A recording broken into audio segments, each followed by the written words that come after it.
ทีพุทธศาสนา2 เองหาปาก69 ว่าปีใต้2 เองไปปากสร้างนี้ปีก็จะเอง3 ปาก87 คู่ปีคิดวันที่16 เดือนจันทวดีปี2 เอง26ในปางสร้างตื้อกรรมตราอนัตตาวิปัสสนาภาวนาหาหันยอดธรรมอนัตตาออกกำทุนหนึ่งดีวานนำจำเสียภัยเหลียงทอน1-2 เจเวงเมสายเจตอนเก่งไฮจึงไทยในก็เป็นตอนการเตียนเฮาว่าตีใดมาจ้างตื้อกรรมอนัตตายังก็ตีได้ซับแรงลายจ้างตื้อกรรมลอกลายตาเตียนไว้วางตัววางใสในก็หอดถึงมาเป็นคำคืนวันทน7ข่าวยาม6 โมงถึง8 โมงในข่าวตั้ง2 ชั่วโมงในก็เฮาที่ได้อ่อนกันปล่อยไว้วางตัวปล่อยไว้วางใสปล่อยกูเจอกู3 แสนเปิงเตียนเฮาติดจับกลับมาบอกมาปล่อยพาวันเฮาเฮินเฮาตั้งหูตั้งหมอเฮาเตียนมันมีไว้นั่นนี่ก็ปล่อยเปียดวางกับเก็บซิมไว้ในตึกในกลางเก็บซิมไว้กำหนึ่งเมื่อเดี๋ยวไหนเฮาซ้ำขึ้นมาโดยในตัวในใสเตียนมันมีอยู่เป็นอยู่เตียนมันเป็นสภาวะเปิงเต้ที่มันเป็นปัจจุบันพองยามเมื่อเดี๋ยวไหนแล้วก็กล่าวอันตั้งสุดในกอคือเฮานำขากายกุดขากวาทับต่างขาซ้ายกรไหลอันนั้นขาซ้ายทับต่างขากวาในกรไหลมือ2 คอนต่างไว้เหนือตาเฮาก็เย้าไว้ตัวซื่ออย่าไปเคียงหนาอย่าไปหย่อนย่านหนาพอเฮากึ่งกลางเคียงป้นดีหนาในก็มันจะให้เฮากันสั่นอย่างของใครห้องใครให้พอเฮาหย่อนย่านป้นดีหนาในก็มันจะให้เฮาใครรับใครนอนก็เคียงหนาก็เหมือนเอาสติอ่อนโหพอหย่อนย่านหนาก็เอาสมาธิอ่อนโห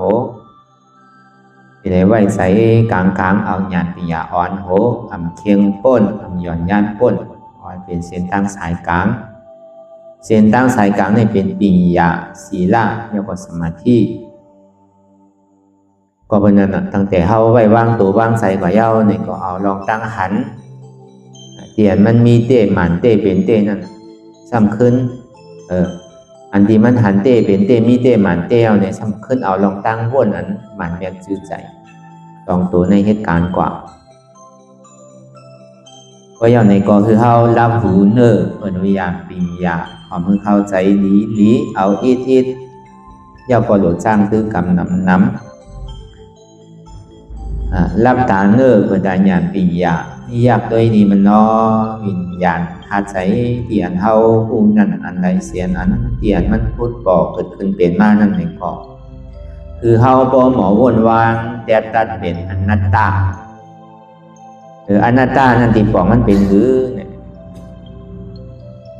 เมื่อหนังเฮามีลองตั้งใจติดใจจับใจเปลี่ยนคุกใจไรก้อนไหนคุกใจไรก้อนหนาไม่ใจก้อนไหนไม่ใจก้อนหนาไม่ใจลองหอลองเพิ่นไม่ใจลองกล้าลองขายไม่ใจลองมักมีหลีเป็นจะไหน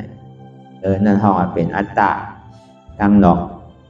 อนัตตานั่นบอกว่าเตียนเฮาไม่ใจอยู่เตียนเฮาติดจับกับอยู่นั่นในก็ปล่อยพาว่างกำนึงอย่าไปเอามาวนอย่าไปเอามาสนอกสนใจอย่าไปเอามาคนรอในการเตียนเฮาตีจ้างด้วยกำตราในคือเฮาพอตื่นอยู่กับปัจจุบันพองยามเหลียวเตียนมันมีอยู่เป็นอยู่ใน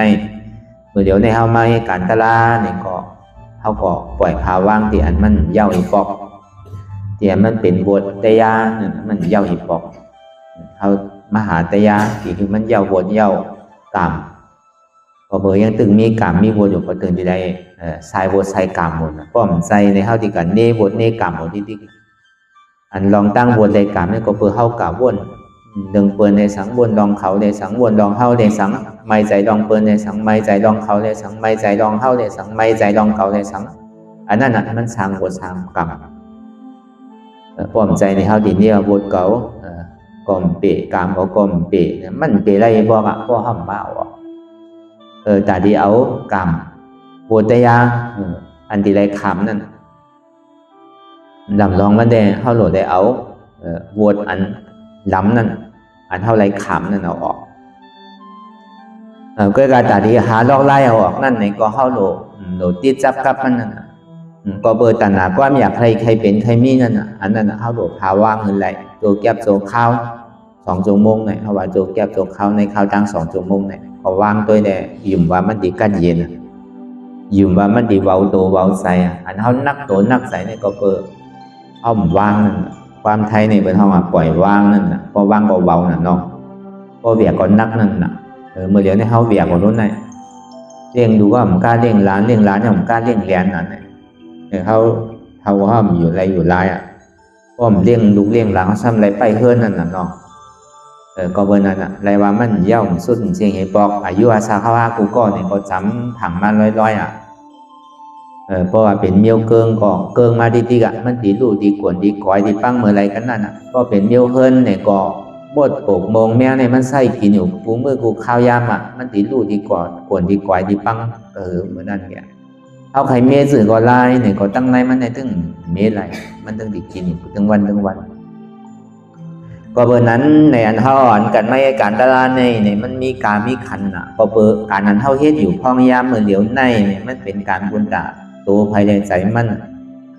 เขาเฮ็ดเลยเขาเผื่อเฮ็ดก็เผื่อเขาใครเฮ็ดก็มันไหลใครก็มันยากใครกินก็มันอิ่มก็เบอร์นั้นแหละเส้นตั้งอันไหนเนี่ยเขาเลือกไหลต่างเสื้อต่างดอกแต่เขามาเป็นสังเขามาเกิดเป็นนิ้วคือเป็นเหือนนั่นเลือกไหลเพื่อการตานเขาดีเลือกเว้นเนี่ยมันเลือกไหลเกิดมาภาวะเป็นก้นหนึ่งเสียเนี่ยก็แมทเนี่ยก็อย่างที่คือซุ่มนั่นน่ะน้องสมาธมยาศาสนาพระเป็นเจ้าแทงยังอันพุทธพระเป็นเจ้ากูสู่เนี่ยก็เบอร์ยังอันใครเขาป้วนในออกข้าลงสีเมเนี่ยพอเขาป้วนออกข้าลงสีเมจะมีกัดเย็นยังอันพุทธพระเป็นเจ้าเนี่ยตีเกศสุดมันนั่นเนี่ยคือเขาปีกับเป็นสีภูมิพอปีกับเป็นสีภูมิแล้วเนี่ยคามป้นกว่าในกาโมฆ่าเย้าเนี่ยอย่าไปชู้เด้อคัดใจให้ถึงมันกว่าในทางนั้นก็ยังตึงมีหวานมีแห้งยังตึงเฮ็ดอะไรเหมือนกันในคามหมดทางฝั่งนึงในกาโมฆ่าผ้าวอฆ่าพอคามป้นผ้าวอฆ่าเย้าก็วิโมฆ่าคามป้นวิโมฆ่าเย้าก็อวิจามโมฆ่าในโมฆ่าลงสีเมเนี่ยในกิเลสาหิงหาปักเนี่ยก็ห้ามไปคามป้นมันเนี่ยเขาตึงเลยขามนิดๆขามมันว่านั่นบทได้ย่านว่านั่นเกิดมาพระวาจาไรปานไรก่อตึงดีไรขามนิดๆก็เป็นนั้นในเปิงหลวงมันเด่นเนี่ยก็เข้าโดยากกวายแปดดองตามล้ำนั่นตามอันนำดีนั่นอดีอ่อนเข้าตกอภิสิภูมิเนี่ยอันนี้เป็นอันคอนลำลองเดือเปิดอันเข้าถูกดีคัดใจเนี่ยเอาออกไรเวลาตัดดีออกไรนั่นเนี่ยมันสับสีแดงยาตับซึกหลงโหซึกหลง2 ก้อนนั่นอัตราเด็กที่ไรวิธีสาง2 ตัวเนี่ยให้ทางสร้างปองคืนปองกันกูเจอกู3 แสนเปิงที่มันมายาเก้าเข้าเลยหนึ่งเลยเข้าติ่มกว่าเลยมันมาเฮฮับตับเข้าไว้กูผายกูป้ายเข้าสุดต้องมุงมองได้ก่อนเลยว่าการสุดต้องมุงมองเข้านั่นก็เต็มทนหนุนนั่นก็เต็มทนซื้อเนี่ยก็อะไรก็นั่นก็พอเอากว่าว่าในสังให้การดีกู้ส่วนในสังคือเขาอะไรมักกะลาโผตละนี่ปัตตละเสกคำขาอันนี้เขาก็ยุ่มว่าก็อะไรก็ดีมอคอมอย้อนกูก็เวลาหมอคอมอย้อนเนี่ยมันดีตัวมาเหนือกลางห้ามเป็นไรคนที่ตกไม้ในกระตุ้งเอาก็เป็นไรอยู่ๆเปิ้นดีแจกก็เป็นไรหนังเก่าเฮาที่ไรยินสายงายข่าวเงาเปิ้นให้การตะลาว่านอนกันให้จ้างคือการตะลาวิปัสสนาว่บางปอกก็เฮาไรถอนไรยินแล้วก็เฮาก็คัดใจมากกว่ามีบอกว่าสุดต้องเฮาก็เลยว่ามันเต็มโคนเพื่อการเฮาดีเฮ็ดเฮ็ดนะฮะมีที่เฮาทางกรรมมันบางปอกก็เฮามาถอนมายินว่าเปิ้นนั่งหึงรู้เป็น1 ชั่วโมง 2 ชั่วโมงอันเฮากันนั่งได้กรรมได้แน่เนี่ยบางปอเฮาซ้ำโกนดีแปดก็ฉะนั้นก็ซ้ำจังถอยแปดบ่มีพอมันถึงวันมาเต้ๆเนี่ยครับโกไผโกมันหนังเก่าเมื่อไปถึงวันมันในอาบตีคาดใจเฮ็ดเต้หนังเก่าก็ถึงวันมาเต้ก็แลก็ใครโกแปดเป็นอย่างมันเฮฮับตามเฮาไว้นั่นน่ะมันง่ายๆที่ได้สาลงเนี่ยมันตื่นมันจันเฮาไว้กูเจอกู3 แสนเปิงไล่ซ่อมแล้วเอาไล่จ้ามมันเฮาดีการทำการเฮาดีโกงกูว่าเนี่ยมันมากูเจอมากูลองที่ไหนก็จังเป็นมาเนี่ยก็เปิ้นนั้นเนี่ยพอเฮาฮัดผ่านหันเฮ็ดเต้ๆเฮ็ดนานๆจุนโจแก้วโจข้าวก่อนนี่แต่ก็ง่ายๆนั่นก็กรรมในเพราะว่าดีง่ายๆเนี่ยสำดีใครโกแปดง่ายเนี่ยก็เปิ้นเฮาเฮ็ดมันง่าย อันไรก็ป้อมเฮ็ดเนี่ยมันตึงไรอันเฮ็ดได้คือมันไงมันมีที่เรียกว่าหยาบก็หยาบอยู่ของเฮาเฮ็ดน่ะเนาะมันก็หยาบบ่ได้หรอกที่ดีมันยามเฮ็ดยามจ้างยามพึกตัวก็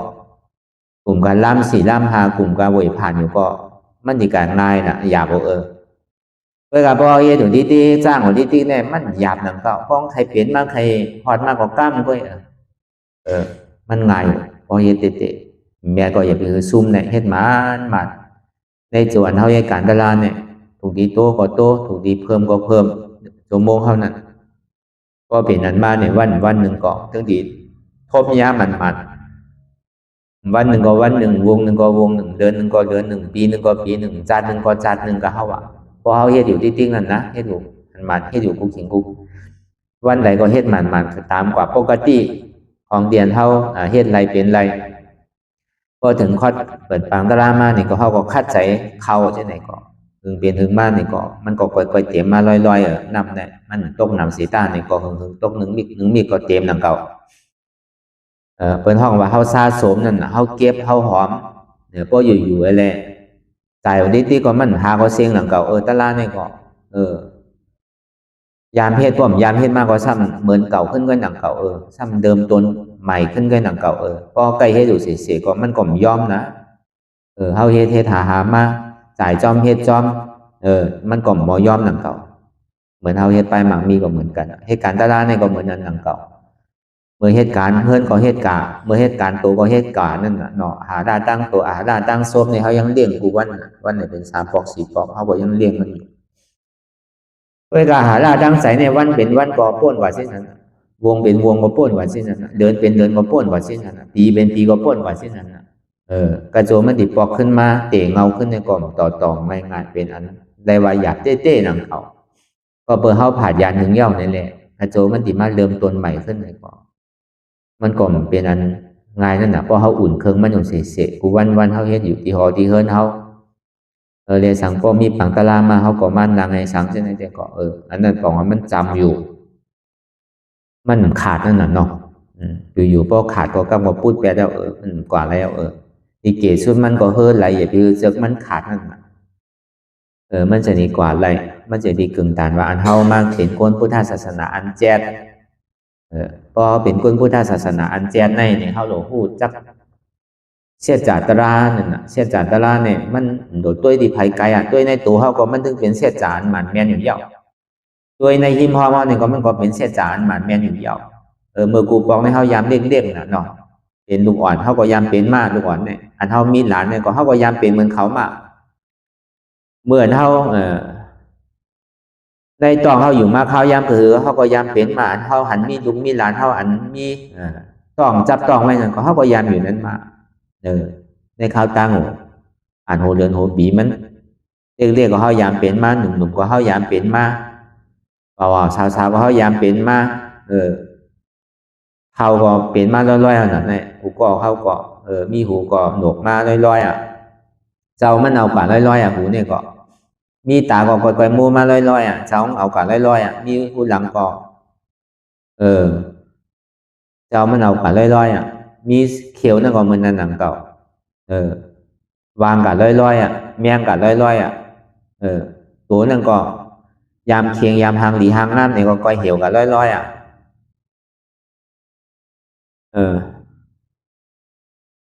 มันเป็นสิ่งนั้นก็เฮาว่าพอมาทัดตัวในตัวเฮาเนี่ยก็เสียจาตรานวันนั้นมันจึงมีอยู่ในตัวเอาตาเนื้อตัวก็จึงหันอยู่เวลามันหัวหันอยู่ชื่อเสียตาเนี่ยก็ตานมันติตุ้มเติดใสตานมันติเกิดสังเวกาตราตาดิหมออิ่มหมอเวอหมอจันลองตั้งอันเกิดให้เป็นทุกขารู้พอเปิดอาจ้องเกิดมันจะที่เป็นอันโซของเทาย้อนเปิดเทานั่นน่ะมันจะที่เป็นย้อนเปิดเป็นมันจะที่ตายพอเปิดตายน่ะมันจะที่เกิดมันก็ปันตรงกับปันตรงกว่าที่ไหนที่ติ๊กเพราะว่ายังตึงมีลองตั้งเกิดตั้งตายอยู่วันนั้นทุกข้าวันในตึงติมมีมาตึงติมพาอะไรตึงติมผ่านอะไรทุกข้าเนี่ยตึงติไรโทษไรยากก็เบอร์นั้นนี่แหละดูหมออิ่มหมอเวอหมอจันลองต้านเฮาไรมากเกิดเท่าเป็นตายเนี่ยเป็นกองทุกข้าโลนังคือเลยเฮาโปรติมไรเกิดไรเท่าไรตายเนี่ยเฮาตีไรเฮ็ดถือเฮาตีหาล็อกไล่ไหนล่ะนี่ก็ตีไรมาสาวหาเหตุหักเราจ้องมัน เหตุหักเหาะจองมันในลูกตีไหลมาเนี่ยลูกตีลองตั้งหยุ่มพิษหยุ่มเปิงวนพิษวนเปิงนั่นลองตั้งมีสารที่ไรมีสารสังกปะก็เปิงเปิงอิงสังละเปิงอิงเลเสเวดันนาก็เปิงมันติดเปี่ยวติดมนติดเซอร์มันโกตุกขานั่นลูกตีอันนั้นมากก็วันนั้นเฮาตั้งแต่เฮาความมาต่อถึงพ้องยามเมื่อเดี๋ยวในเฮาปลายมันอยู่ที่รถทุกขาวันอันสุขาในมีที่ไรเฮาซ้ำซอขาอยู่วันไรซอขาอยู่เมืองไรซอขาอยู่ที่ไรซอขาเวลามันเย่ามันซ้ำเย่าทางว่าดีอิ่มทางว่าดีเบิร์ทางว่าดีจานก็ทำจานหอมเอาไข่ถอมติ๊กติ๊กหันเอาไข่หันติ๊กติ๊กหนูมีเย่าเนี่ยก็ซ้ำไข่หนูหมูติ๊กติ๊กกินเย่าซ้ำไข่กินติ๊กติ๊กนุงเย่าไว้เย่าเนี่ยก็ไข่นุงไข่ที่ไข่ตีไข่เจอติ๊กติ๊กไหนเจอเย่าก็ซ้ำเจอหูติ๊กติ๊กอ่ำหมออิ่มหมอเวอหมอจานหูอันจังถอมมันพิษหมักตามจังตัวอันพิษผู้หลังจังหนูมันพิษชอบจังกินอันพิษตัวจังที่เตือนนุงอันพิษใจจังเจออันพิษก็เบอร์นั้นมันเย่ามันสุดตัวเห็บปอเป็นที่ไหนกว่าหังมันอยู่ติ๊กมีเมื่อเย่าเมื่อสุดมีเมื่อเซงเป็นที่ไหนกว่าติ๊กก็เบอร์มันส่งเบิกที่นั่นส่งเจอที่นั่นก็เบอร์นั้นพอดีว่าตั้งนอกเต้เนี่ยก็มันบายเย่าก็กว่าที่นั้นหายกว่าที่นั้นมันหันลำหันโตมันหยุ่มเต้ตัวเจ้าเก่าเท่าก็ไปหยุ่มมาเท่าทุกวันหนูหมูติ๊กงั้นตัวเจ้าเก่าเป็นอยู่ตั้งวันเมียวอันกินก็บ่กินอยู่ตั้งวันตั้งในตัวในตองในใส่เฮาเนี่ยมันครบกินอยู่ตั้งวันเฮาก็ยังถางว่าเฮาตึงหนุ่มถางว่าเฮายังตึงเปลี่ยนสังง่ายเฮาก็ยังถึกว่าถางว่าเฮาเนี่ยไปตายง่ายมันเป็นสิ่งนั้นแปดตีเด้แต่คนเฮาอยู่ก่อนถึงปากจำกันมาลอยๆเกิงมาลอยๆมันตีโกนตีปังตีดูตีก่อยมือไรกันนั่นเนี่ยพวกก่อยเอาเนี่ยพวกเฮามีทาตะลาไว้ในห้องเฮ็ดสังไว้ในซึ้งเฮาดีซุ้มดอกซุ้มหลายเฮาดีจังเฮ็ดซื่อใครเฮ็ดก่อนจังไรเฮ็ดใครจ้างก่อนจังไรก็จ้างมันมีตื้อตั้งตาดีเฮ็ดทั้งเอามีข้าวยามตาดีเฮ็ดทั้งเอาก็วันนั้นกัดการเลยเฮายังตึงมีร่วมเผยใส่อยู่พ้องยามมาเดี๋ยวไหนยังตึงมีร่วมเผยใส่เข้าออกได้ก็เลยว่าเฮายังกามดีอยู่เนาะทางว่ามีร่วมเผยใส่ก็กว่าเอาเมื่อเดียวยังตึงมีร่วมเผยใส่อยู่ก็ดูคัดใส่เฮ็ดถึงมันไหลลองการดีตั้งหมดตั้งเสียงอันเป็นยอดเป็นจอมเตรียมพระเป็นเจ้าเขาปันว่าปันแห้งเนี่ยคือเฮาเฮ็ดนั่นเป็นการสร้างเนี่ยเป็นการตาดีไรมากไรโผการตาดีถึงนิจจาสันติสุขะอมตะธาตุอันนี้เป็นเป้าหมายอันสูงสุดในศาสนาพุทธคำพระเป็นเจ้าเฮาเป็นนิพพานเนี่ยเป็นเป้าหมายอันสูงสุดด้วยการอย่าไปถามว่าพอเดี๋ยวเอาพระว่านิพพานในคำเดียวในสัมติมีสังเยอะมันในเปี่ยวเยอะความใจหนังเก่ามันกึ่งกลางดีไรนิพพานคำเดียวความใจหนังเก่าเนี่ยตีเกศส่วนมันก่อนตุกติปุ่มในเฮาติ่มไรกับเตวดีสันติธรรมนั่นกาเฮาว่าเอามาหวานเจอหวานพันไว้มาหาลายมันไว้มาพึกไว้แค่เหลือไว้พึกนั่นเฮ็ดไว้แค่เหลือไว้เฮ็ดนั่นก็เบอร์นั้นเสียจ่าละอันหมันแมนซื้อใจนั่นเท่านังอยู่ที่มันเจ็บอยู่ก้นอยู่เมื่อยอยู่แก้นอยู่เส้นไหนเนี่ยมันเป็นหือหลังนั่นอันเจ็บแก้นต้องต่อในชั้นเนี่ยมันเสื่อใจมันขานใจเนี่ยเขาสำคัญถักด้วยในตัวในใจเขามันขานใจนั่นน่ะเนาะมันขานใจเนี่ยมันเป็นสุขาเป็นทุกขาก่อนรางวัลทุกขาขานใจเนี่ยเป็นทุกขาอันนั้นทุกขาเสียจานว่าเนี่ยมีเต้มีเต้เนี่ยก็ตัววันหนุ่มก็ทุกขาว่าเท่าก็เจ็บว่าผู้ยิ่งผู้ใจว่าคนปีคนยอมว่าเมฆาวุนเจ้าเจ็บกันกูก็จังว่าอันเจ้าหรือในก็มีอันไรจังว่าเข้ามาหาเมื่อเดียวในเขามาหาสังละมาหาอันเจ็ดเจ็ดเนี่ยมันมีดีไรมีดีโตดีใจที่มันเป็นอยู่ปออยู่เมื่อเดียวเนี่ยเจ็ดเดินในก็มีอะไรแทงก็นันแดะเข้ามาหาอันเจ็ดนี่มีเตะสื่ออะไรดีป่นมันเนาะเกิดมาเป็นคนเนี่ยก็ดีไรเจ็บที่ไหนโยดีไรเป็นไหนโยมันดีหู้ดีป่องมันมานั่นน่ะป้อมหู้รองมันหู้ดีป่องมันเนี่ยก็อะไรมหันทุกข้าก็นั้นสัมหันตะลาเนี่ยนะคนเฮาในป้อพูดจักทุกข้ามากคนเฮาว่าในการล็อกการหลงเนี่ยคนเฮาป้อมันหู้จักทุกข้าหู้จักยามดูยามซุ่งเนี่ยก็มันก็หู้ ลองตะลาลองดีลองให้ลองจ้ามันก็คุกใจได้คัดใจแต่ดีเหตุการณ์ดีก็เปิดกวนเฮาเนี่ยอย่างก็มันเหมือนใจเฮาเนี่ยตรงที่คุกใจได้คัดใจเหตุการณ์ดีนั่นน่ะเพราะเฮ็ดจับถูกจับเมียวมันก็ซ้ำอิ่มดีนำเก่าเฮ็ดกว่าเฮ็ดมาซ้ำออกศาสนาก็มีเออมันมีสังเต็มมีร้อนมีแกนสังเตก็เพื่อเฮาหาเต้นั่นน่ะเนาะเฮาซ้ำเป็นที่พึงอิงตั้งใจเฮาเพื่อการซ้ำกันยาอันที่มันเต้เนี่ยก็เฮาก็ซ้ำจังหมดอิ่มแปดซ้ำจังกว่าเขาศาสนาต่างเจอต่างเคยแบบเนี่ยก็มีตั้งนำก็เพื่อมันเข้าถึงร้อนถึงแกนเข้าถึงเสียจาตระเลยมันเป็นกว่าก็เบอร์นั้นในเพราะมานังในสองว่าเพราะมันเจ็บแกนต้องตอนนี้สามารถนั่นในก็อย่าไปถามว่ามันเป็นของพิษมันเป็นของดีนั่นแต่ดีเฮาสืบกว่านี่ก็ป้อมมีเจ็บมีตัวฆ่านี่ก็เฮาก็มจังสืบข้าวตั้งนั่นเขาเฮาก็มพันตารางนั่นก็ป้อมพันตัวฆ่าพันเจ็บก็เฮาก็ถามว่าตัวเฮาในเปียวอยู่มนอยู่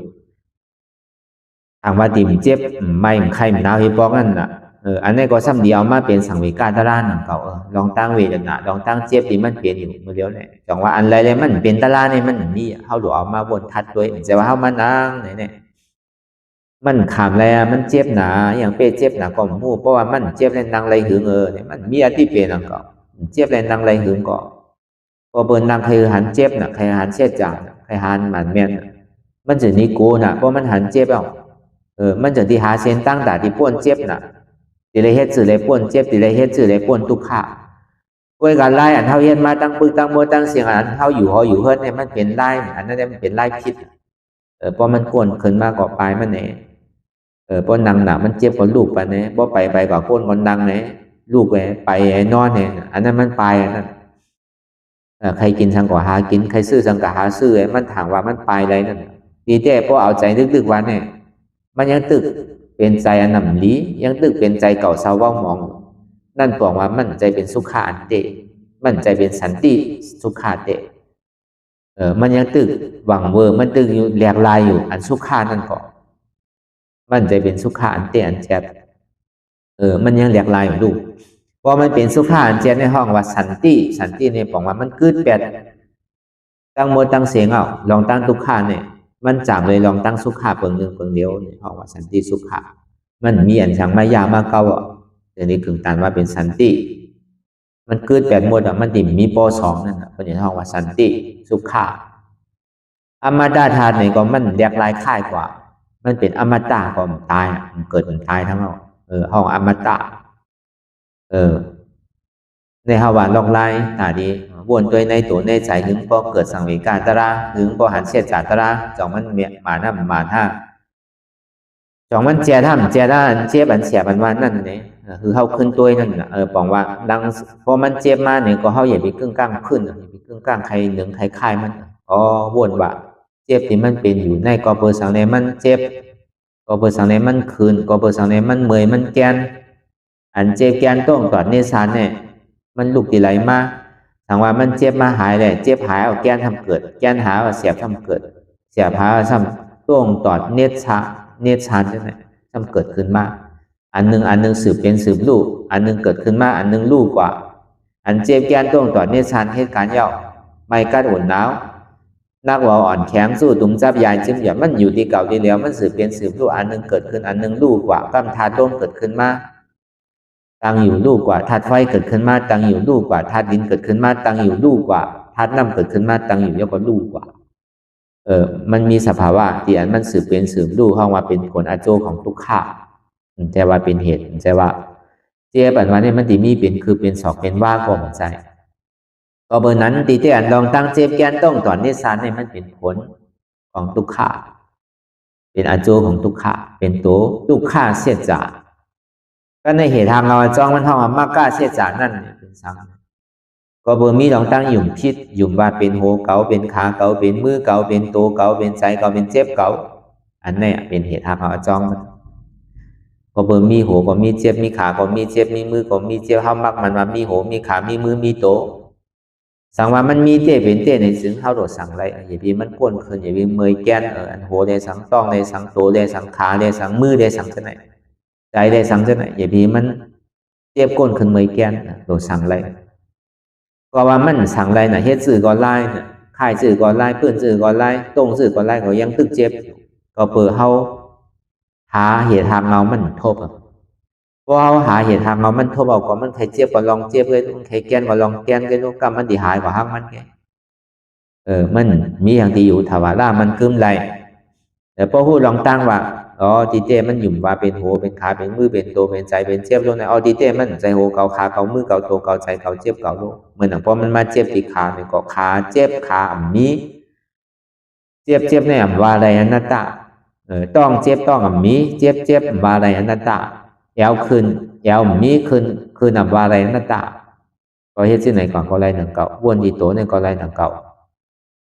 ก็ในพอมาลองใจในก็เหมือนนั้นหนังเก่าเพราะมือมันไปเจ็บแต่ใจนี่มันปิวน่ะใจมันพองน่ะว้ากาวากาเป็นน่ะมีขอบมีเหรียญกว่ากูดีกูตั้งเอาตั้งหลังกำกว่าตั้งหน้ากำก็ยาวก่อมบ้วนสังกำก็หันอยู่บ้วนอยู่หันเนี่ยทุ่งจำธรรมดาของใจเนี่ยเปลี่ยนไหนตั้งหลังบ้วนมานั่นในก็เฮาดีก็เฮฮักตาว่าอย่าปีเป้บ้วนหน้ารู้ว่าอะ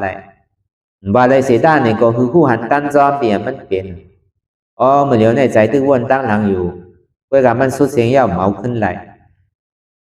วนอยู่ก็กาวนไว้หนังเก่าเหมือนหนังคนตายก็หนังเก่ามันสุดเสียงยาวที่เอาปอกขึ้นมาก่อนเป็นตัวไรก็สอนตัวสอนใจขึ้นนั่นนะก็ในพอมันวนดังนาเนี่ยก็เหมือนหนังก้นตึงนอนรับอยู่พอมืนตามากก็มีสังเสียหายหมดเมื่อพูมือมาเปลี่ยนถึงเขาก็พูดนอนเหมือนหนังก้นตึงนอนรับไว้หนังเก่าอันมันหันอยู่มันซ้ำบ้วนมันวนอยู่ก็ซ้ำหันในเปิงเหมือนหนังก้นตาบอดที่เขามาหาซ้ำหันเพื่อหันอยู่เพื่อซ้ำบ้วนมันก็เปิงเหมือนหนังก้นตาบอดก็ในเดียนมันพ่วงบิวกาวากาเป็นมีขอบมีแหลมนั่นดูย้อนเพื่อสังในเพราะเป็นตันได้เนาะใจเนี่ยเพราะเหมือนลิงเวียนกิ่งหนึ่งจับกิ่งหนึ่งหาติดจับกับมันป้อมได้ย้อนเพื่อสังเนี่ยย้อนเมื่อว่าใจเนี่ยก็มั่นใจของเขาเนี่ยอย่าไปถามว่ามันเป็นของเขาบางปอมันนังตราเนี่ยใจตายพวกให้เกิดได้สังเดือวกเดือใจหนาได้สังเพราะนังถึงตัดได้ได้พอเจ็บพอเสียพอตัดได้เนี่ยตีตายเตี้ยเยอะเนี่ยอย่าไปโก้มันใจของเขาเตี้ยมันตายนังเก่าพอมันตายได้ตายตั้งแต่อยู่ในตองเอาเข้าตั้งเก่าเหลือนซิบเหลือนเนี่ยนอนคดข่อยไว้ในอ่ำเปียงนังเก่านั่นอันทำมันนังตรา2 ชั่วโมง2 นาทีก็ได้มันขลาหังละมันตายไว้ใจที่ไหนคำหนึ่งมันก็ดีผ่านกว่าก็เขาเฮียงก็เพราะห้อมพึ่งก็ห้อมหมอหนังเก่าเขาหลบพึ่งก็จังนี้หมอเปิ้นเฮ็ดไรก็เขาเฮ็ดไรเปิ้นเป็นไรก็เขาเป็นไรหนูไว้ใจที่ไหนเปิ้นก็เป็นโกนเขาก็เป็นโกนเป็นโกนเหมือนกันมีตื่นตังมีส่วนใดส่วนเป็นเหมือนกันตัวคัดใจนั่นอย่าไปถางเรียกเจ้าเก่าตัวเจ้าเก่าก็เฮ็ดไรอยู่เนี่ยไว้ใจที่ไหนเมียวที่ไหนแต่ก็อย่าไปโกอันให้การตลาดเนี่ยอย่าไปก้านเพราะมันไปถึงข้าวยามเธอก็เหมือนเท่ายางตั้งอย่าไปก้านตั้งแปดอย่าไปฆ่าวนติ๊กหันยังว่าวนยังก็หันนำเกลือลีกันนั่นอย่าไปมันอยู่กับหางมันสินั้นลองตั้งหันตั้งวนเนี่ยมันดีให้เขาเกิดปีอยากดีให้เขามีลองตั้งแทบตัดสินใจลองตั้งหันในตั้งวนป้อมหันวนลาเนี่ยพอมันกึ่งกลางมากขามอะไรให้พื้นกำเดียวก็อย่างคนนอนรับเป็นอะไรสิเนี่ยพอมันมาเฮียงก็สิดีมันบ้วนมันตัวลูกมันมาก็มันก็กึ่งกลางขึ้นถอมสีถอมเท้าพระราเป็นเจ้าถอมมาวะใครก็ถอมมาวะกระดูกเพื่อนเนี่ยมันเหลียวแต่พวกเพื่อนเนี่ยมันได้ชักษามันถอมมันแค่ไหนครับเนี่ยเวลาเพื่อนยาวกล้ามก็เสมือนเก่าขึ้นมันทำมีอย่างแหลกลายมากหนักเก่าเพราะฉะนั้นแต่ก็มันดีเฮ็ดมันดีเพื่อนเอาดูบรรพตาสังขาวก็โดมีความอดทนมีความเยื่อนกันมีลองตั้งเยื่อนเอาอดเอามันจะดีตกลาตกลื่นมันจะดีการตั้งเนาะ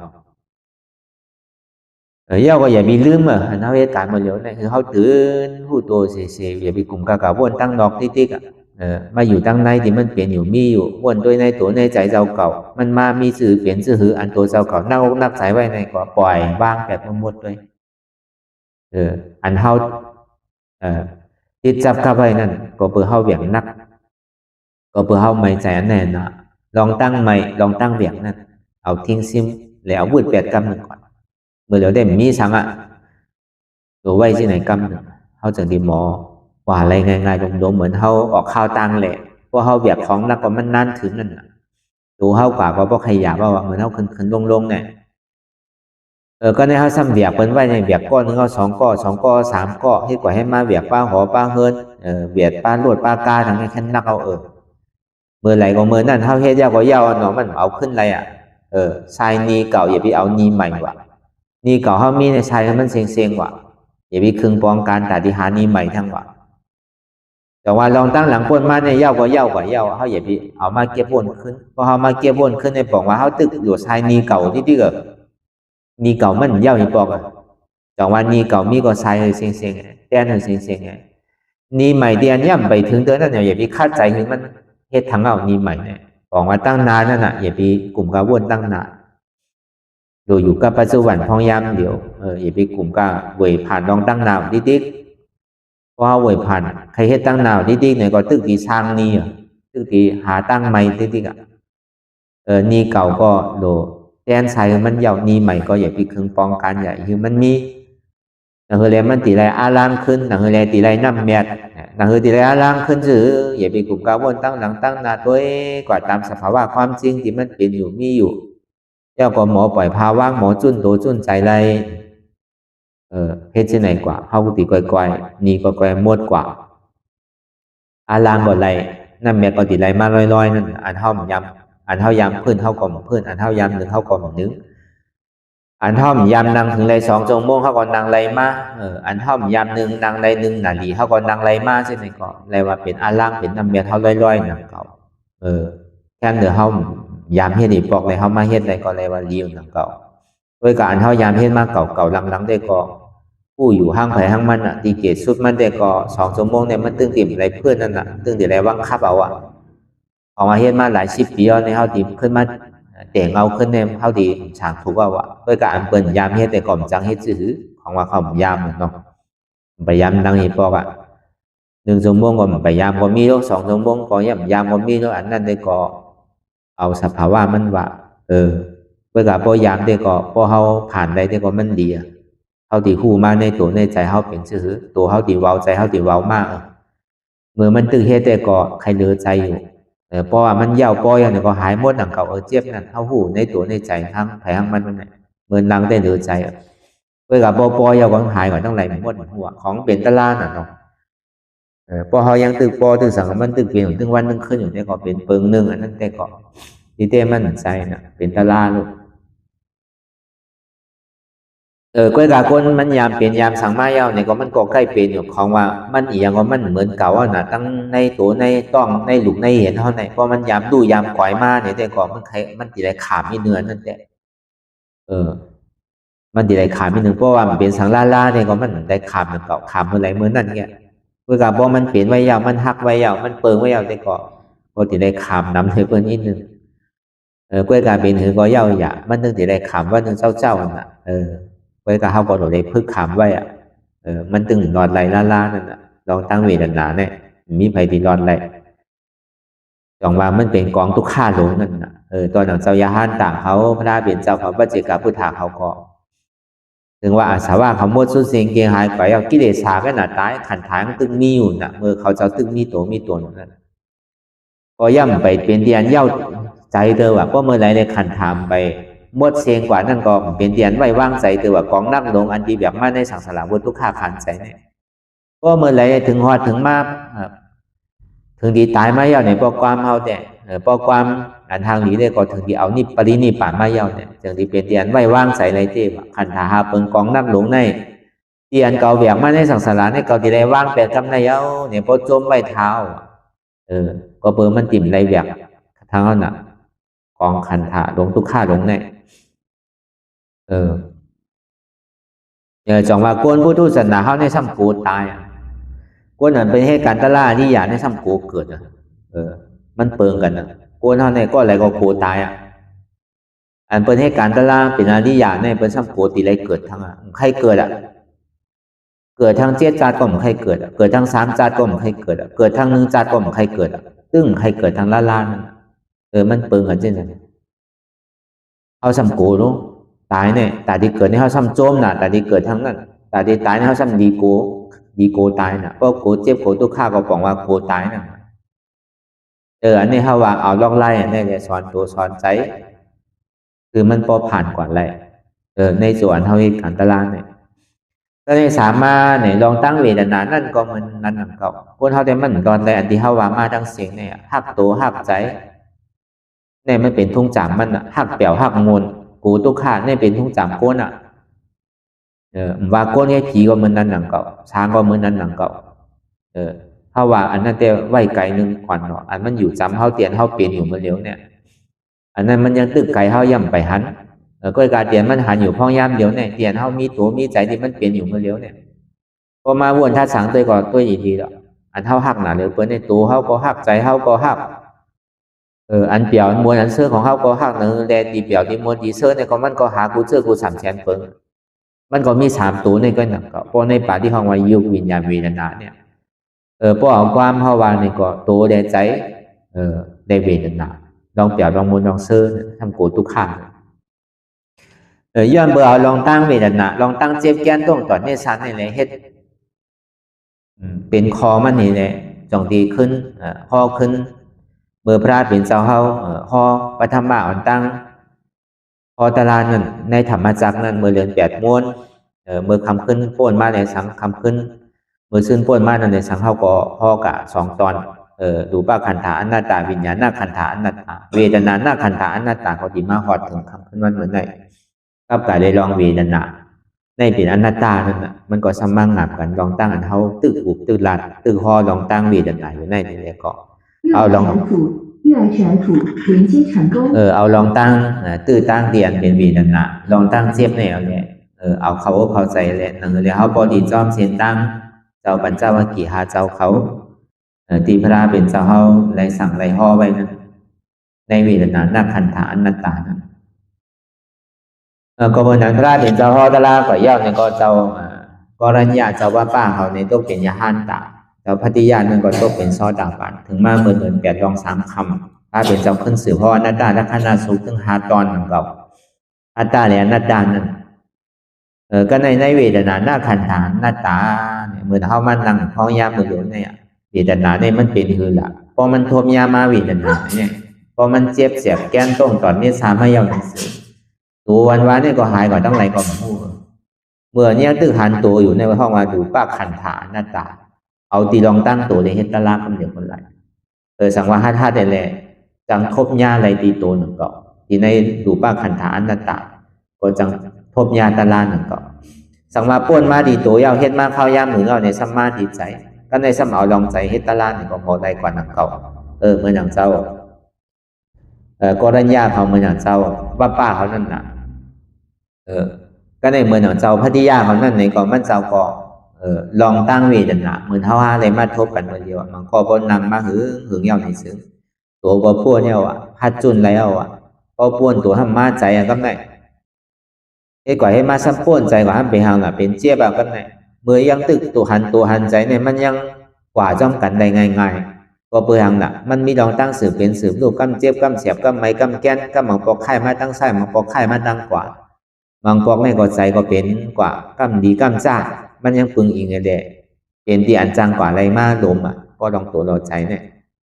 เพื่อกับพอมันมาลองเจี๊ยบในซื้อหินตั้งหอกก็เจี๊ยบหินตั้งหอกก็เจี๊ยบหินตั้งโต๊ะก็เจี๊ยบหินตั้งจานก็เจี๊ยบกว่าเชียงเพราะเมื่อมันเจี๊ยบกว่าเชียงให้ตัวมีอะไรก็หมันใจมีอะไรก็หมันนี่ก็เจี๊ยบเลย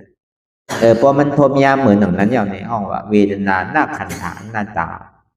เจ็บในก็มันใจเก่าอนัตตาพอเอากำซื้อปอดเอากำยำในก็มีอะไรกันพอดีเอามันยาวเนี่ยก็ทุกขาเวทนาสุขาเวทนาอุเบกขาเวทนาโดยการนั่นเนี่ยมันถึงนำถึงมันถึงอายาสาดีๆเนาะโดยการพอมันเจ็บเนี่ยก็พูดกันบุกก่อนมันมีการเจ็บได้เนี่ยเขาติดโทษแบบพอเขาเฮ็ดกว่าที่ก่อนพอเขาหัดจุนตัวจุนใจแล้วทำดีเลยจุนเจ็บทางกล้ามสั่งถูกเลยจุนดีตัวก่อนไรตะลากว่าของนี้จุนดีใจเลยไรตะลากว่าของนี้ก็ในสามารถจุนดีเจ็บซ้ำก็จังไรตะลากว่าก็มีเนี่ยนะตัวอย่างมันก็เขาก็มี มาหลายเจอหลายน้องมีหลายเจ้าหลายป้าที่เพิ่นจ้างตื้อกำตลามาเมื่อกูบอกในเจ้ายาหานเขาก็ย้อนตลาพระเป็นเจ้าพระเป็นเจ้าก็ปันเขาเจ้าก็อ้อนกันเมื่อจ้างตื้อกำในเถินในป่าอยู่ไผอยู่มันปันก็ที่เสียจานเนอกันว่าอย่าบีหวนอย่าบีมอเนี่ยเพราะเหตุการณ์ตลาดมันจังย่านเพิ่นเฮ็ดมันก็เพิ่นเฮ็ดขึ้นอยู่ถึงเมืองแรงก็มีเนี่ยนะมันก็เพิ่นเข้าใจเฮาว่าเฮ็ดไปเฮ็ดมันก็อย่าบีโอนมอนาเนี่ยอันจ้าใครดื้อก็ดื้ออันจ้าซ้ำขึ้นสื่อเฮ็ดกว่าก็เฮ็ดกว่าแลนี่ลองตั้งกะที่เสียจานเนอกันสิแต่ในพอวันหนึ่งมาเนี่ยทำเสือทำมามากาบอกเมื่อกินกว่าไผก็มอมเมให้ก่อยให้มาเนี่ยเขาก็ก่อยหายก่อนได้ร้อยน่ะเจ้าสังขายาหานเขาเนี่ยเดี๋ยวนี้ถามมาอย่างในเจ้าเฮาในหายก่อนตั้งหลายหมดแล้วเนี่ยเขาก็จึงราดกันว่าซื้อมาเอากาเขาเจ้าเฮาเนี่ยเอาสู่ซ้ำราดในห้องของเจ้าเฮาราดไว้ว่าอย่าไปโอนมอรู้เนี่ยมันใจนะมีเสือได้มากกว่าเฮาดอกเกียรติให้กังถึงที่จุดไผดืบกลดืบถ้าดีปล่อยให้มันกินเนี่ยมันจะกะ3 ทุ่มเพราะเป็นนั้นมาเอาเนี่ยก็คืนหนึ่งมาเนี่ยก็กราบเอาเจ้ากว่าเอาหนักกับเนี่ยเขาก็หัวก็อ่อนกันไตไฟลืมก็ลืมไปแน่เพราะว่ากราบขึ้นบินเอากราบไปเลยเวียนกว่าตั้งถังพุ่นเขาก็จะให้จืดกับจอยเอามันก็ตึกครบกินอยู่นั่นน่ะเขาบอกว่าเจ้าเขาเป็นคือแล้วเจ้าเขาจังให้จืดคาหมอไว้ว่างใจอยู่เจ้าเขาอย่าเจ้าเขาอย่าเป็นไม่ใจมันจังให้จืดเอาหนักหน่อยหญ้าปากเสือเข้าบ้านพบกินหาดินมันอยู่เอาหนักมันก่อนจังให้จืดอยากเป็นตาลานั่นน่ะมันดีเจี๊ยบพอนั่นวนด้วยอย่างนี้อันเฮามันหนังในย่ำนี้อย่างมาครบมาเตี้ยเฮาเนี่ยมันบอกยุ่งมาครบ1 ตัวเพราะเหลือใจเอาน่ะบวชมาครบ1 ตัวเพราะใครเหลือใจเอาว่าอันนี้ทำเสือตั้งตัวเลยมาครบในก็มันดีเวทนาเนี่ยมันดีถึงใจถึงข้อเกิมหูก็เป็นนั่นก็มันก็อยากเป็นตาลาหนังเก่านะมันโคบุเสตาในก็อันมันเจี๊ยบอยู่นั่นก็มันปลาไหลผู้เปลืองพองมันแหละมันก็ดีอยากเป็นตาลาก็เป็นนั้นมากมันก็ไหลตาลาก่อนนั่นคบขึ้นจำโหเขาก็ผ่าดินมดกว่าเย้าเนี่ยก็จำหมากเก้าเนี่ยก็ต้มเป็นช่อตะปันขึ้นกว่าขึ้นกับถึงโหเขาขึ้นกว่าถึงเงาขาขึ้นกว่าต่อถึงอาซักมันตายกว่าเป็นยาห้านตากว่าอันนี้เขาว่าเมื่อมันมีปืนไว้ในสุดตัดอีผ้าเป็นเจ้าเลยห่อไว้เลยสั่งอันนี้เขาว่ามันผ่ายากกันเนี่ยก็เขาเอามาเปลี่ยนแห้งตัวแห้งใส่เขาเมื่อเป็นเหตุการณ์ตลาดเนี่ยเมื่อเนี่ยเอาอาซักมันเลี้ยงนั่นน่ะนั่นคือแหละมันพอดีเจียวหันตลาดทูตราเมียนั่นก้นโกผีทำกันนอนป่าจ้านั่นน่ะเหมือนทูตต่างกวัด13นั่นเหมือนตู้ป่าตู้โล่งเปิดนั่นมันเดินจอมเถินจอมป่านั่นเมื่อกูปอกเนี่ยมันแอวกับถึงเมืองเฮาพุ่นแอวพอจอดเมื่อกูปอกมันเปลี่ยนที่ไหนลงมันกว่าไรดอดเลี้ยวนั่นการเดินป่าเดินเขินนั่นก็เบอร์สังน่ะก็เบอร์ไว้ใจว่าก็เถิกเสือกินก็เฮาเลยให้ทางมันไว้มันกินก็ปล่อยมันกินเถิกจ้างเหยียบตายก็ปล่อยมันเขายามเฮ็ดมันไว้เขาเอาอาซักเขาเรียกเอามันก็มันเจ้าอันเขาเตือนเขาป่านั่นมันก็ทำกูผีมันนอนป่าเหี่ยวนั่นมันก็กูเสือมันเสือดีเลยให้ทำกว่าดีนั่นป่าดีเลยลือทำกว่าดีนั่นเพราะมันกว่าเนี่ยมันดีให้เธอใจนิ่มมากก็ยินเสียงเสือยินเสียงห้องเสือเลยสังจะไหนเพราะมันจึกเพราะมันกูผีกูเพียรเนี่ยเพราะกันนอนป่าจ้ามันจังรับทั้งคืนมันก็สารคัดใจนั่นน่ะเนาะอันเปิ้นใครไล่ตารางก็เปิ้นก็เฮ็ดเต้ๆน่ะก็เปิ้นเอาอาซักเจ้าเก่าเรียกเอาก็ไล่ก็ตายก็ตายก็ไล่นั่นน่ะไว้ใจที่นั่นน่ะเปิ้นติดทบเสียงที่ยามานั่นน่ะในเมืองไทยก็มีตั้งนำเนาะอันเปิ้นอ่อนกันเข้าเถินเข้าป่าเมื่อกูปอกพ่นมาเนี่ยมันก็เหมือนนั่นน่ะเขาตาเดียงพอเฮาหัดตายเฮาหัดจุนเฮายังตึกหักโตโกตายอยู่นี่ก็มันไรนั่นบางเชื่อบางเมียวก็อันปัญหาตลาดในปัญหาเพราะตันนั่นก็เนี่ยถ้ามันนางตลาดอยู่พ้องย่ำมือเหลียวในนี่ก็เข้าถูกหูล็อกไล่มันก็อย่างเก่าเพราะเขาหูล็อกไล่มันจะก่อนจำเป็นอยู่กว่าในเถื่อนในปามดูกับอยู่ในทำในหุ้มดูกับอยู่ป่าจ้าป่าเหี่ยวอย่างหนังเก่าเพราะหูล็อกไล่มันนั่นก็เบื่อนั่นก็เบื่อเมื่อดังอันตัวเจ้าเก่าโกนั่นตัวเจ้าเก่าฮัดนั่นดูกว่าเอาอาซักเจ้าเก่าแรกป้อมตัวตลาดเก่าตายนั่นป้อมตัวตลาป้อมพูดป้อมมีศีลมีธรรมป้อมมีตลาก็เสือดีคบกินมีศีลมีธรรมก็จ้างดีเหยียบตายที่ให้พี่รู้ดีกินแปดเจ้าไหนก็เอาอันนั้นนี่แหละมั่นใจในตัวในใจเจ้าเก่าเลยจุนอาชางใส่ใจเจ้าเก่าเลยเข้ากับเหตุการณ์ตลาดมันก็มีล็อกไล่หลายเจอหลายลองเหมือนเท่ามาเหตุการณ์ตลาดนี่ก็เหมือนกันหนังเก่าเขาก็ดูฮัดจุนในส่วนเท่าหนังตลาดนี่ก็เปลี่ยนคือก็เปลี่ยน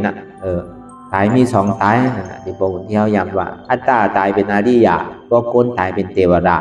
ใครตายก็ตึงซุ้มเนี่ยนะไว้ใส่ที่ไหนมันตึงดีทบติญญามันตลาดเฮาว่าลองตั้งวิญญาณหน้าขันธอนัตตาดีเตก็ฮอถึงหาชื่อหาลองนั่นก็สัญญาหน้าขันธอนัตตาสังขารหน้าขันธอนัตตาพอเปิดมาฮอถึงในเวทนานั่นนี่ก็เฮาก็ฮอกับการไปลองเวทนาลองเจ็บเนี่ยลองตัวบ่ป่นมาลองใส่เขาป่นมาก็ในมาลองเจ็บพอเป็นสิ่งนั้นแล้วก็กับปฏิญาณเนี่ยมันจะดีไล่ตะละกูตระเมียดกว่าเป็นกำเดียว3 มาก 3 ขวยก็ในเจ้ามหาหนักจะนี้โตเป็นซอดาปานอันนี้เฮาว่าลองตั้งอนัตตาและคณะสงฆ์นั่นดีกว่าดีมากมันนั่นเฮากับเปิดปังตะละทีไรนี่ก็เฮาก็ใกล้เอามาห้องนี้ลองตั้งเป็นกว่าเป็นมาปักเปิงเดียนเฮาได้มาเปิดอนัตตาวิปัสสนาภาวนาในสังเปิดที่อยู่ตั้นเศร้าที่สร้างด้วยกรรมตรากรรมฐานอนัตตาวิปัสสนาในสังก็เปิดเอาลองตั้งปึงของอนัตตาลักษณะสูงนั่นที่พระเป็นเจ้าเฮาห้อไว้ปัญจวัคคีย์5เจ้านั่นแหละเอานั่นเป็นเปิงหลวงมันนี่แหละเอามาสั่งมาสอนผู้จักลองตั้งเตียนมันเปลี่ยนมาลองอนัตตามันเปลี่ยนมาติไหลเกิดติไหลมีติไหลมาเนาะนะย่อมเพื่อนั้นในแหละอันเฮาว่ามาวนด้วยในตัวในใจในก็เหมือนนั้นเขามันก็มีอันในเงี้ยหรือเสียตัวใจในเจ็บในก็มันมีอันไรอันเฮาป่องแจงแรงใจง่ายๆนั่นพอเปิดนั้นเฮาสอนเมื่อไรในก็มันมาตีตัวว่ามันใจตัวเก่านั่นอันมันใจตัวเก่าในเป็นรูปขันธอนัตตามาดีใจก็อ่ำใจเก่าอันว่ามันใจเก่าในเป็นวิญญาณหน้าขันธอนัตตาเจ็บในก็มันใจเก่าอันเจ็บนั่นเป็นเวทนาหน้าขันธอนัตตาเอาลองตั้งในยุควิญญาณเวทนาวางเป็นอนัตตาจังว่าทำมีเนี่ยก็คือเฮาปอหันทำใจเนี่ยก็คือเฮาปอหู้ทำมีหันเจ็บอันเจ็บนั่นก็เป็นเวทนานั่นเก่าทำใจหู้ว่าเจ็บนี่เป็นอนัตตาทำมีหันทุกข์นี่ก็เป็นเวทนานั่นเก่าเป็นทุกขเวทนานั่นทุกข์เนี่ยหมู่เปิ่งพ้องมันไหลอนัตตาเวทนาหน้าขันธอนัตตาในก็ใจทำมีหันเจ็บแกนต้องตอนนี้สารสันไว้คมไตไม่กัดอ่อนแข็งสู้ตุ่มซับยายจิ้มหยาบเป็นดูอันเจ็บแกนต้องตอนนี้สารสันไว้คมไตไม่กัดอ่อนแข็งสู้ตุ่มซับยายจิ้มหยาบเป็นดูในก็เป็นเวทนาหน้าขันธอนัตตาอันเจ็บแกนอยู่นั่นก็เป็นอนัตตาอัมอุปงไรนั่นแหละทำมีหันว่าใจโหกอมใจขาเกอมใจมือเกอมใจตัวเกอมใจเกอมใจเจ็บเขาอันว่าเป็นหัวเกาขาเกามือเกาตัวเกาใจเกาเจ็บเขาในเป็นอัตตาเป็นตัวสมุทัยเสียจะเป็นเหตุทางเขาอจองทุกขาทั้งสิ้นเป็นเหตุทางเขาอจองทุกขาของว่าอัตตาว่าเป็นหัวเกาขาเกามือเกาตัวเกาใจเกาเจ็บเขาอนัตตาสัมว่าใจหัวเกาใจขาเกาใจมือเกาใจตัวเกาใจเกาใจเจ็บเขาเนี่ยห้องวัดผมมากาเสียจะเนี่ยเป็นอนัตตาเอาอนัตตาก็เป็นอัตตาของว่าเอามาเหตุการณ์อนัตตามันมาสื่อเปลี่ยนสื่อมันเจ็บทีไรป่องทีไรก็มันใจเก่าในที่กันเจ็บขาก็ใจขาเก่าเจ็บแอวก็ใจแอวเก่าเจ็บตัวก็ใจตัวเก่าเจ็บต้องก็ใจต้องเก่าเจ็บใจก็ใจเก่าเนี่ยเจ็บเก่าก็มีเจ็บนั่นก็มันมีอนัตตาก็เหตุที่ในเกาะที่ในเกาะคือเฮาวนยาวเข้ายามหึงอย่าไปว่าไพ่น่ะอย่าไปว่าเทิงวนทีหนาเตียนเท่าหันเลสังวนในสังหึงพอเพียงเพียงกันกว่าวนต่อถึงเจ็บพอสุดวนต่อถึงทุกขาพอสุดตัดต่อถึงอัตตาพอตกพุทธขาดกว่าในที่มันพุทธบอกเกิดขึ้นเป็นมานั่นในเกาะเราพอหมอวนวางแทบตัดเป็นอนัตตาสัพพอไหล